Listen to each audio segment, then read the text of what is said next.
And guess who's here? Me! I'm here! Finally! Allie's back in the flesh. For you guys, it's no different, but for us, it's way different. Yeah. We're very excited about it. I'm in the new podcast space for the first time. It's very cute. I like it. Yeah, it's got little pink chairs. Somebody said that they recognize a lot of the furniture from IKEA. That makes sense. It's a very, I feel like you would see this room walking through IKEA. Yeah. It's a very IKEA-themed room. I kind of want to give it like a little makeover. I feel like it needs a little bit. It does need something. A little bit of pizzazz. But what? Are we allowed to do that? It needs art, like on the walls. It's all white walls. I have a bunch of art I'm not using right now I could bring. I don't know if they'll let us hang it. Well, you know, my partner did a fucking mural here. Oh, you have to see his mural. Oh, yeah, show me when we're done. When we're done, I'll show you I saw videos of it, but it's better in the flesh. I bet. But, yeah. But it is a nice room, and I feel like the sound is better in here than, you know, in the room that we normally do it. And, and we have access to some cool professional equipment. We do. Which we'll learn how to use next time. We're learning.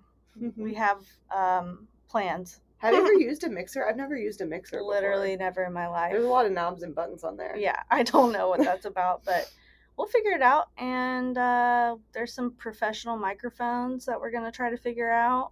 This will be fun. Yeah. We're getting better at this, though. Tell the listeners about how you noticed an improvement in our podcast. Yeah, so this is our 11th episode. And I was playing my podcast for my dad. He asked me to. I wasn't just like, listen to my podcast. But we were on a road trip, like, to the airport, so. Road trip to the airport? Yeah, dude. Wait, is the airport that far away from your house? No, there's an airport, like, 10 minutes from my house, but it's so expensive to fly in and out of that we just go to the biggest city that's closest, like Columbus, Ohio is where I flew out. I flew into Cincinnati because it was last minute, like everything was expensive. But yeah, I don't know why it's so expensive to fly to Charleston, West Virginia. Nobody wants to go there, apparently. Yeah, so yeah, we didn't even, whatever. So 2.5 hours away. It's not terrible, but yeah, we definitely listened to a couple episodes with my dad. I made him listen to the AI ones because he's a dad. Mm-hmm. But I kind of was running out of stuff to show him, and I played an episode. It was episode 2. Yeah. The cocktail one. And, you know, it's cute. Yeah. It's not bad at all. We're cute, whatever. But I could definitely tell a difference between that episode and even like episode 6, 7. We're improving. Yeah, and I feel like a lot of podcasts I listen to, I started going all the way back to the beginning of their podcast, and you can tell there's a difference, and they also improve. So, hell yeah. I think that we're getting better at this. We're doing it. Yeah. Yeah, that's great. I mean, I thought at the time it felt like it was a good podcast. But the other thing is we were getting drunk that one. We were getting drunk, and we edited it drunk, I think. Yeah, it was about cocktails, and we were drinking cocktails. Yeah. This is one problem I think that we should, if we drink, we can't get too schwasty. Yeah, that's a problem. Sorry, guys, if we There's been a few times where I'm like, oh, I sound really drunk. That's embarrassing. Yeah, and we just don't edit very well when we're drunk. Yeah, because we usually, guys, our process is we usually edit literally directly after the episode. Except for the last 2 weeks, we weren't able to do that. But yeah, we usually edit right away.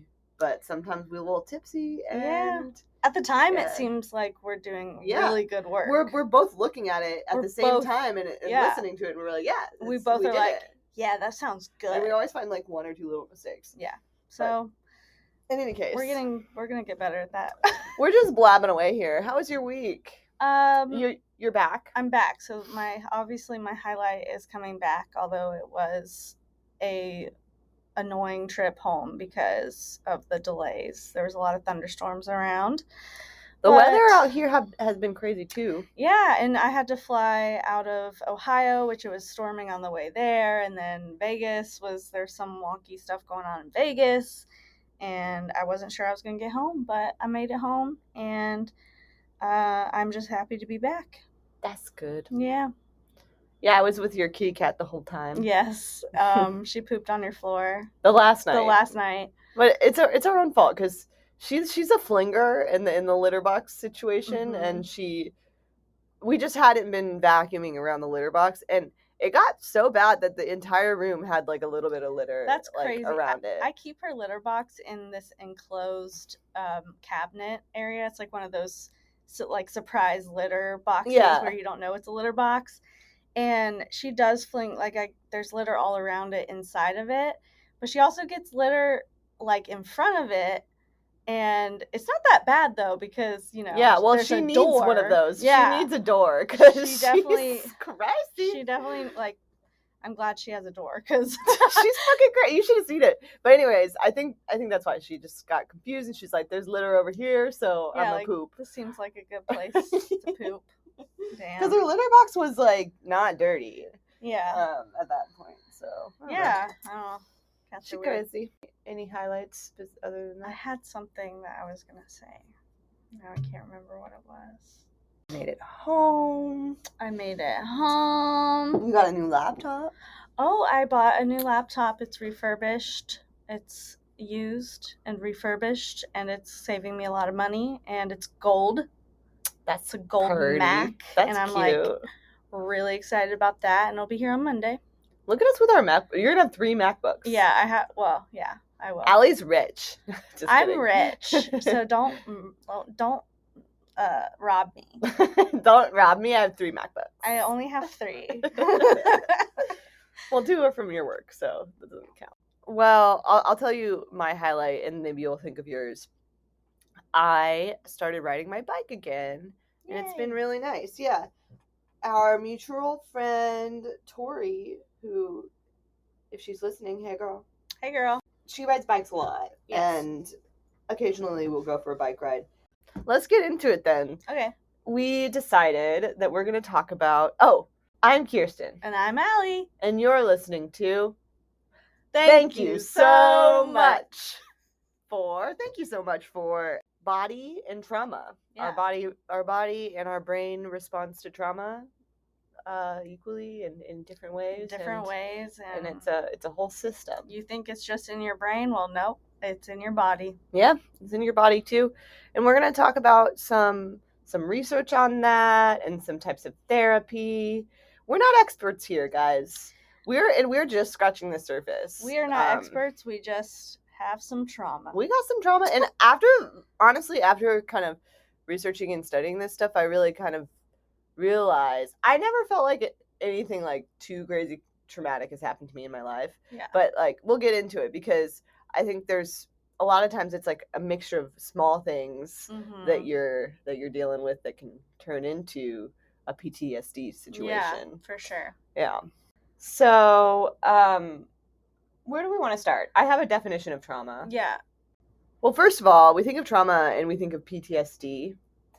And the DSM, I think 3 it was. We're on the DSM-5 now.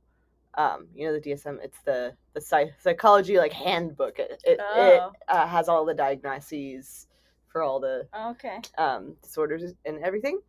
The DSM-3 deems it as something that's like a severe, unusual event in your life, trauma. Mm-hmm. But some more recent research, I think that was back in the 70s, but more recent research has shown that trauma can be a lot of different things, and it's different for every person, like how it affects you.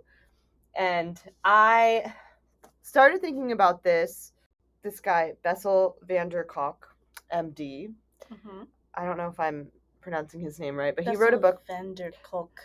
Bessel van der Kolk, Dr. van der Kolk, wrote this book called The Body Keeps the Score, and it goes around a lot in social media, so some of our listeners may have heard about it, but he defines trauma as, it's not just PTSD. It starts as something happening to us, but it doesn't stop there. It's kind of like living in our body, and part of the brain is in survival mode, fight or flight, or shut down collapse, and it's just stuck there. So we're not able to coordinate our feeling and our thinking, and we're not able to learn correctly, and we have trouble experiencing pleasure, and it's also affecting our hormone levels, like the main stress hormone cortisol. Our bodies are holding that.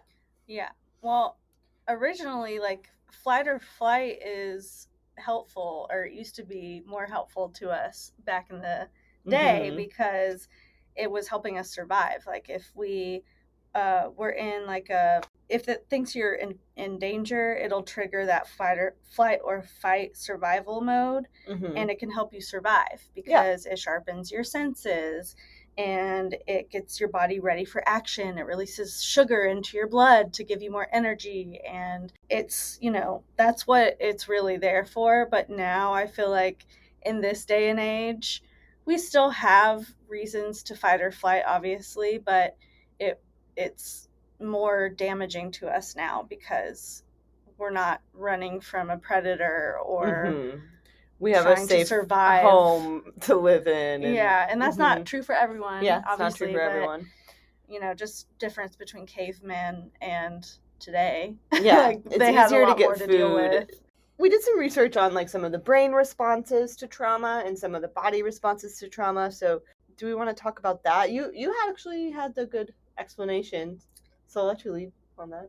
Yeah, so what actually happens in your brain, it's the area of the brain that processes your emotion, and you get information about the stressor like through your senses. So first, the amygdala, which is that area, it interprets if the situation or the information it's getting is something life-threatening or dangerous.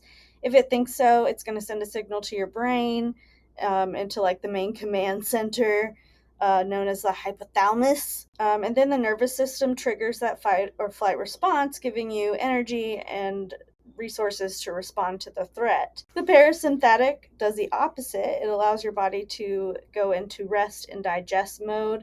So that's what happens when you start to feel calm and safe again. And it kind of like brings you back down to reality. Yeah, so the hippocampus is part of the sympathetic system then. Yeah. And then the parasympathetic. So the sympathetic system is like what's reacting to the danger. If I'm getting that correct. I think I'm getting that correct. Yeah, and the adrenal glands start pumping adrenaline, causing your heart to beat fast. Your breathing might quicken, your senses get sharper, your body releases energy and stuff. But that's kind of what's happening, like brain to body stuff. And where in the brain it's happening. I have a couple other ones in the brain. The hippocampus, which is located in the back of the brain, that's like the learning center of the brain. Research shows that those living with trauma, that prefrontal cortex is also less active. And this is another symptom of ADHD, have a lower activated prefrontal cortex, which is where your executive functions, like remembering certain words, because I forget remembering that kind of working memory that's happening on the spot, or like being on time for things, or like Christine being able to organize your life, like communication. Yeah, remember she said the doula Christine in a previous episode talked a lot about this, which got us interested in it. But she was saying that the frontal part of your brain, if you're in fight or flight all the time and you're super stressed out, you're going to argue with your partner more and not be able to communicate your feelings and stuff correctly. So you can't you can't rationalize stuff. Yeah. And so then that brings us into the nervous system. And when the nervous system is constantly in overdrive when you have trauma, I thought this was interesting. It can shrink your window of tolerance. And I feel like all of this stuff I've also heard as symptoms of ADHD. So I'm like, am I traumatized or do I have ADHD? Yeah. Because the window of tolerance is the amount of stress you can handle before it becomes unmanageable. Ooh. And I can get like overstressed by the littlest things. Like a small thing can like stress you out. Yeah, actually, I still am like that sometimes, but I used to be really bad about like snapping at people when I was stressed or whatever. But when I went on my anti-anxiety medicine, that helped. It helped. Like, I don't get as snappy, or that's good. I don't go off like quickly as much anymore. So that was like. So it's probably helping regulate your nervous system. Yeah. So along with the brain responses. We have the physical responses to trauma. So this is kind of, I think this is kind of common knowledge, but just some of the stuff that I was seeing was feeling easily overwhelmed, feeling on edge, muscle tension, chest tightness, trouble sleeping, nightmares, memory issues, brain fog, trouble focusing, ADHD, anxiety and avoidance, depression, dissociation. Yeah, I read these and I was like, That me? Is that me? Do I need to get rid of some trauma?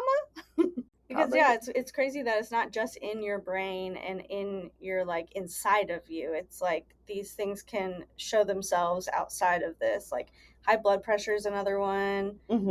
Just all this anxiety and nightmares. I'm like, that makes sense. Like I never really thought about it, but that makes sense. Yeah. Like having nightmares when you have stored trauma, obviously that would manifest itself. Yeah.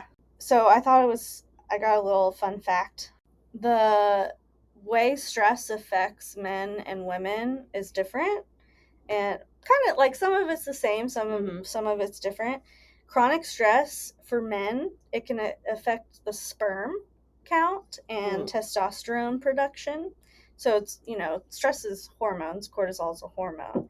So it makes sense it would affect the hormones, but it can cause erectile dysfunction. Ooh. And infections in the testicles. Oh, yeah. We don't want that. Oh, prostate and the urethra. So it can even cause infections, which is crazy. Jesus. And then in women, it's kind of the same because it's also involving hormones, but chronic stress can worsen PMS symptoms. It can cause change in menstrual cycles, which I think we all know because you're like, oh my God, I missed a period. And it's like, are you just stressed out? Like, that's all. You must just be stressed. Like, you're not pregnant, you're stressed. But it can also aggravate symptoms of menopause and decrease sexual desire as well. So that kind of sucks. Yeah. But I feel like learning this kind of stuff is kind of confusing me because I think some of it is my period or some of it is, what is it? Yeah. Then is it my ADHD? Is it my period? Mm-hmm. Is it trauma? What is it? Yeah, it's kind of just like, are we just fucked? Yeah, it's probably a combination of all of it. Yeah. So another thing that I had was about the vagus nerve. Mm-hmm. And I think one thing that got me really, honestly, this is probably the very first thing that got me interested in this topic was this TikTok account. And I can't think of the name right now, but I'll find it and credit it. But it's this woman that does these somatic exercises, and it's almost like yoga, but not like you can do it laying in bed, but it's different exercises that are supposed to release energy and like release trauma. Yeah. Like that. But she talks a lot about the vagus nerve. And I keep seeing this over and over again in my research in this topic. Mm-hmm. And that's like the main nerve that is connecting to, if you think of it like tree branches, it connects from the spine like down to the abdomen. Mm-hmm. And so it's like the longest like branch of nerves. So yeah, it's like connecting from your brain to your body basically. Mm-hmm. And so there's a lot of these treatments. It's like kind of like new science treatment stimulating the vagus nerve. Like I saw this guy with like a vibrating, like, I don't know, device that he put, and it's starting from like your neck. But anyway, the woman that I was talking about, one of her exercises is like stimulating the vagus nerve, which comes from like the tip of your ear to the bottom of your neck. And it's just like rubbing it. And that like makes you calmer? Yeah. Okay. It actually does make me feel calmer when I do it. Do you feel it? I feel calm. Or maybe that's just the weed. Also, it's crazy that like our body also makes us, because we were talking about the frontal lobe and stuff, it makes us forget trauma. So even if you don't think you have trauma, you might built up in your body, you might. And this actually happened to me before. You had never told me this story. Yeah, because I forgot about it. You're still forgetting about it. Yeah. I forgot about it, and I still try to forget about it. But one night we were driving in an Uber in Los Angeles on the I don't know what interstate it was, but we were driving, and we were driving kind of far away, like it was for a Halloween party. And on the side of the road, there was like something bad had happened. Like there was blood smeared everywhere, and then there was like a body cut in half. Oh my god. And we could see the legs. Yeah. Like he was wearing jeans, and then we saw just like organs like Are you sure it was out. like real because it was Halloween? I'm just now thinking about that right now that I say it. Yeah. But I'm pretty sure it was real because we looked up a news, if I can recall, we looked up a news story. And Kristen, I know you're listening. If that's not true, please tell me. But pretty sure we like looked it up later, and like our Uber driver saw it, and we saw it, and we were like traumatized from it. We were like, oh, that's terrifying. My God. My brain just completely blocked this out because my friends who I was with were telling someone this story, and I was like, what? And they were like, what do you mean, what? You were with us. And you're like, I wasn't there. I was definitely not with you. Like, I don't know what you're talking about.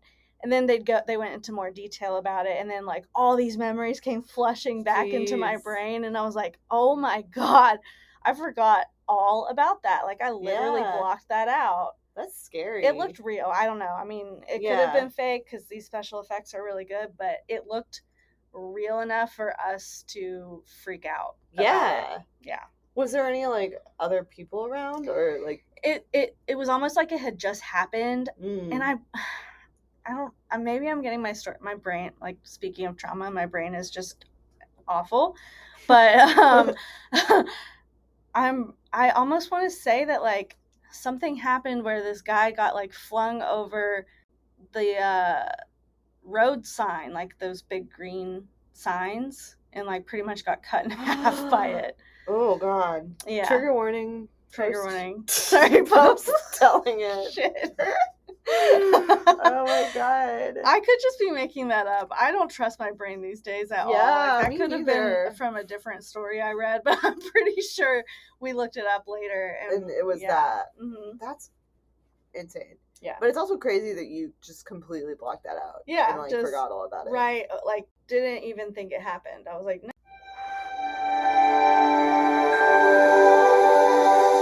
Tired of stored up trauma in your body? Wish you could forget how your ex-boyfriend cheated on you with your best friend after impregnating you? Or maybe you want to forget how you killed him and hid his body miles and miles from your house in an abandoned field. Well, now you can. Memorex uses your body's natural trauma response of forgetfulness to attack the parts of your brain that are remembering the trauma. Never think about it again. PTSD is gone after using Memorex. The best part is, it's non-invasive, and you can't feel a thing. Your doctor simply uses an insertion spring to snap a small rod into the back of your head. This rod sends signals to target the traumatic memories and stored deep in the brain. And then, just like that, they're gone. Side effects include non-trauma memory loss, drowsiness, and sometimes death. Heal your body and your mind with Memorex. Start living your life today.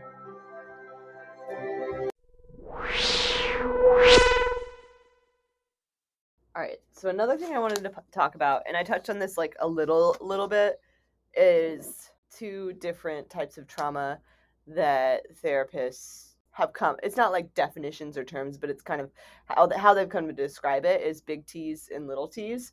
And so I think it's kind of self-explanatory, but the big T's are like a death in the family or something huge. And little T is like maybe you switched careers.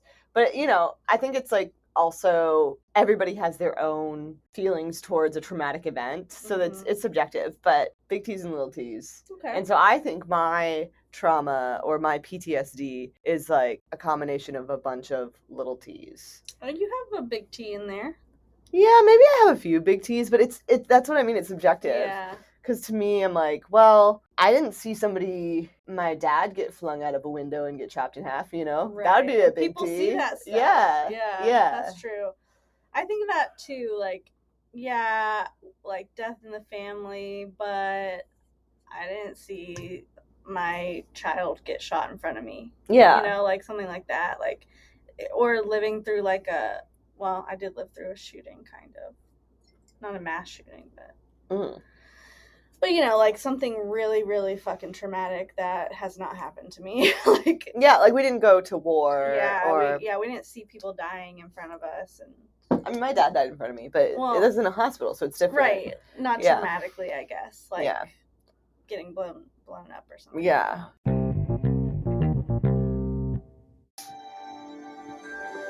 Did you see a man get split in half by a green interstate sign? Or maybe you saw your cat get decapitated after falling down your stairs. What if you saw your mom get abducted by aliens and probed in every orifice for hours on end? Did you have to watch a loved one get eaten alive by a flock of 7-foot rubber chickens? Memorex helps you forget these traumatic experiences. Think of it as a lobotomy, but safer and more targeted. Go to www.memorex.org to learn more.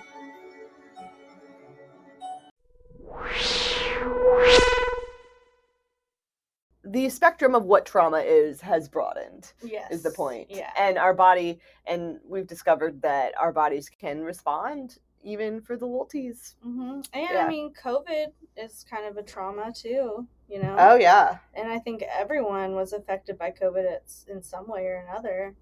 So I saw a couple articles talking about like how to deal with that type of trauma. Yeah. And me too. Yeah, just breaking that down. So what can we do? Yeah, what kind of therapies did you find about like how to deal with this stuff? CBT is the first one, and this is basically a type of talk therapy, which in more recent research I've seen is not the biggest help for trauma, or hasn't been proven to be. But CBT is cognitive behavioral therapy, and it basically talks people out of their negative spiraling thoughts. Oh, that's nice. Yeah, so, and it's like one of the most basic styles of therapy that like any therapist would learn. And I think it's not only I know that it's not only for trauma, so I think it would be helpful, but like in addition to some of these other ones that we found. Have you ever heard of like energy healing? Yes, but tell me more. Well, so anything like energy related pretty much comes from traditional Chinese medicine. Yeah. Because they started with like acupuncture, and that's a form of energy healing. Oh yeah. 80% of the fibers of the vagus nerves run from the body into the brain, meaning we can directly train our arousal system by the way we breathe, chant, move. And this is utilized in China and India in traditional medicines. Yes. Yeah, so they believe that our organs are all connected, which, you know, vagus nerve is in there too, but they have these things called meridian points. Mm-hmm. And it's like this invisible, so I don't know how like scientific it is, like according to kind of like chakras, but there's like 20 or something different meridian routes, and it's like an invisible road to certain areas of the body that like energy flows in. So if, you know, there's a certain meridian point that's disrupted, like the energy's not flowing through it, like it's blocked or something, energy work is supposed to help unblock that so that everything can flow through the body without getting built up, pent up, and everything in one area. So something like Reiki, you know, like they don't even that was invented or developed in Japan, but that's supposed to help unblock this energy, restore the flow, help you heal like deep traumatic wounds and emotional blockages. And like they don't even really touch you with Reiki. Same with like other different types of energy massages where the therapist will have like their hands above your body, not touching your body, but they claim to like feel where energy is blocked. And some people even say that they can feel vibrations like coming from the therapist's fingers, like even though they're not touching them, they know like where they are on their body. And it can heal like trauma, anxiety, distress, all this stuff to kind of lessen those symptoms that are physical, like the high blood pressure, the anxiety, the nightmares and stuff.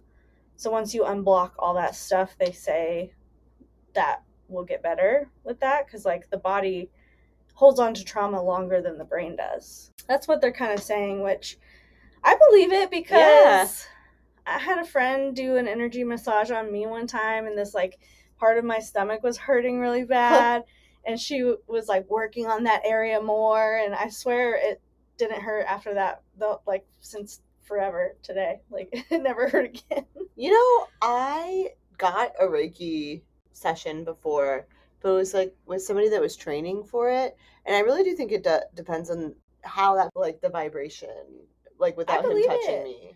Well, so actually, I found this on Goop, Mm-hmm. which is fitting because whatever her name is Gwyneth Paltrow. Yeah, she's very into this. Mm-hmm. But she interviewed, or not she didn't interview, but someone who works at Goop interviewed this lady, Jill Blakeway. She has like a New York City practice with like all this healing energy work and stuff. But she interviewed her, and she said something that kind of made me think it could be like legit, measurable and legit. Like she said, energy fields in the body can be measurable. For instance, an electrocardiogram, EKG, measures like it kind of it's a weak link, I feel like, but it does make sense. It does, yeah. To me, at least. Well, I researched another type of therapy that I feel like is recognized in the Western world of therapies. But now that we've been having this conversation, it kind of like reminds me of some of that like energy work and like the Eastern style. You had told me earlier that you heard about it too, which is EMDR. Yeah, my aunt was telling me about this. Yeah, so what was she saying? That. Well, she was like, my stepmom was like, "What's that?" And my aunt was like, "Google it." But she, not in a mean way, but she was like, "You should Google it." But it basically, she went through it for this one particular type of trauma she had. Yeah. And she said it helped her a lot. Like she like cured her basically. Oh, wow. Mixed with a mushroom trip. She said those two things like really helped. Oh, we should definitely talk about psychedelics at some point. Mm-hmm. Did she go into any detail about like what they did, or? Probably, but I can't remember because my trauma from this weekend is too large. Yeah, I feel you. Hold anything else in my brain. Good link there. Good link. Well, I actually found an excerpt from the book. The Body Keeps a Score about it, and the author writes about what he did. So I was actually surprised by this, and I want to know your reaction. I'm going to read it. It's not too long. So he's seeing a patient. The background is he's seeing a patient who is trying to remember a really traumatic event in his life. Okay. So during his second visit, I introduced a procedure called eye movement desensitization and reprocessing. That's EMDR. Mm-hmm. I asked David to go back to the details of his assault and bring to mind his images of the attacks, the sounds he heard, the thoughts that had gone through his mind. Just let those moments come back. I asked him to follow my index finger as I moved it slowly back and forth about 12 inches from his eye. Within seconds, a cascade of rage and terror came to the surface, accompanied by vivid sensations of pain, blood running down his cheek, and then realization that he couldn't see. As he reported these sensations, I made an occasional encouraging sound and kept moving my finger back and forth. Every few minutes, I stopped and asked him to take a deep breath. Then I asked him to pay attention to what was now on his mind, which was a fight he had in school. I told him to notice and to say with that memory. Other memories emerged seemingly at random, looking for his assailants everywhere, wanting to hurt them, getting into barroom brawls. Each time he reported a new memory and sensation, I urged him to notice what was coming to mind and resumed the finger movements. At the end of the visit, he looked calmer and visibly relieved.